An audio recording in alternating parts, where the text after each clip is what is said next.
नमस्कार, मी परमदा जाधव. अंतराळातून एक मोठी बातमी समोर आलेली आहे. स्पेसएक्स कंपनीच्या फेल्कॉन 9 रॉकेटचा एक जुना भाग आता थेट चंद्राच्या दिशेने जात आहे. होय, पृथ्वीभोवती फिरणारा हा एक रॉकेटचा भाग आता चंद्राच्या पृष्ठभागावर आदळण्याची शक्यता निर्माण झालेली आहे. प्रश्न असा आहे की हे रॉकेट चंद्रावर का आदळणार आहे? एलन मस्क यांच्या स्पेसएक्सची जी चूक आहे ती काय आहे? आणि या घटनेमुळे चंद्रावर काय परिणाम होणार आहे? चला जाणून घेऊ या संपूर्ण व्हिडिओमध्ये. तर 15 जानेवारी 2025 रोजी स्पेसएक्सच्या फ्लॅल्कॉन 9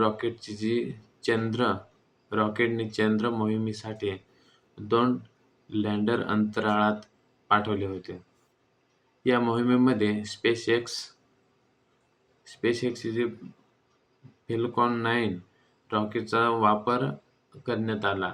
रॉकेटच्या वरच्या भागाने अप्पर स्ट्रॉंग लँडरचं चंद्राच्या ज्या भागावर पोहोचवले आणि त्यानंतर हा भाग पुन्हा पृथ्वीवर परत आणण्यासाठी पुरेसे इंधन उपलब्ध नव्हते आणि त्यामुळे तो अंतराळातच एका मोठ्या कक्षेत फिरत राहिला. चंद्राच्या गुरुत्वाकर्षणाचा परिणाम काय आहे? तर अंतराळात वस्तू सरळ रेषेत जात नाहीत, तर पृथ्वी, चंद्र आणि सूर्य यांच्या गुरुत्वाकर्षणामुळे त्याचा मार्ग आहे तो बदलत असतोय. त्या फेल्कॉन 9 च्या भागाची जी कक्षा आहे आणि चंद्राची कक्षा एका ठिकाणी एकमेकांना छेदत आहे आणि त्यामुळे वैज्ञानिकांच्या गणनेनुसार हा रॉकेटचा जो भाग आहे किंवा जो तुकडा आहे, तो तुकडा ते चंद्रावर आदळू शकतोय असा वैज्ञानिकांचा एक अंदाज आहे. तर वैज्ञानिकांनी अंदाजानुसार हा रॉकेटचा जो भाग आहे तो चंद्रावर सुमारे 8.700 किलोमीटर प्रति तास म्हणजे 8,700 किलोमीटर प्रति तास वेगाने आदळू शकतो. ही धडक प्रचंड ऊर्जा निर्माण करू शकते.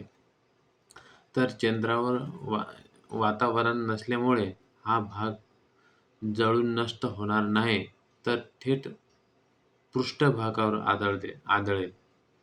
या धडकेमुळे चंद्राच्या जमिनीवर मोठा असा खड्डा तयार होण्याची शक्यता आहे. वैज्ञानिकांच्या अंदाजानुसार धडकेनंतर धुळीचा मोठा ढग हा अंतराळात उडू शकतोय. हा प्रसंग वैज्ञानिकांसाठी अभ्यासासाठी मोठी संधी आहे, कारण कृत्रिम वस्तू चंद्रावर आदळल्यानंतर काय होते याचा अभ्यास करता येणार आहे. अनेक लोकांना प्रश्न पडतो की हे रॉकेट चंद्रावर आदळणार म्हणजे पृथ्वीला धोका आहे का? तर उत्तर आहे नाही.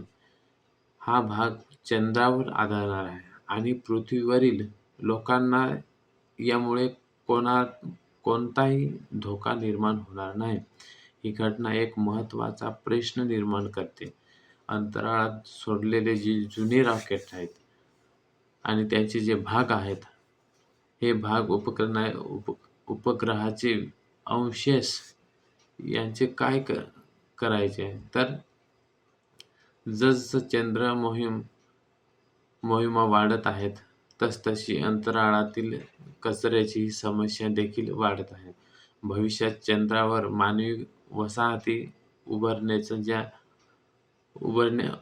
उभारायच्या असतील, तर अशा वस्तूंचे व्यवस्थापन करणे गरजेचं आहे.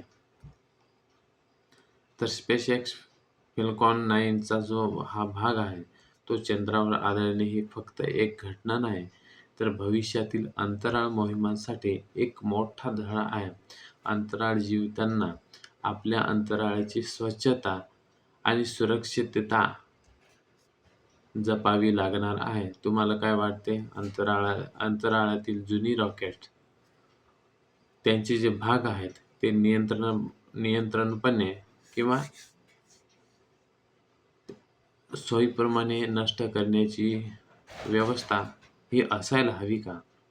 कमेंटमध्ये तुम्ही तुमचे मत नक्की सांगा आणि हा व्हिडिओ आवडला असेल तर आपल्या चॅनल सबस्क्राईब करा.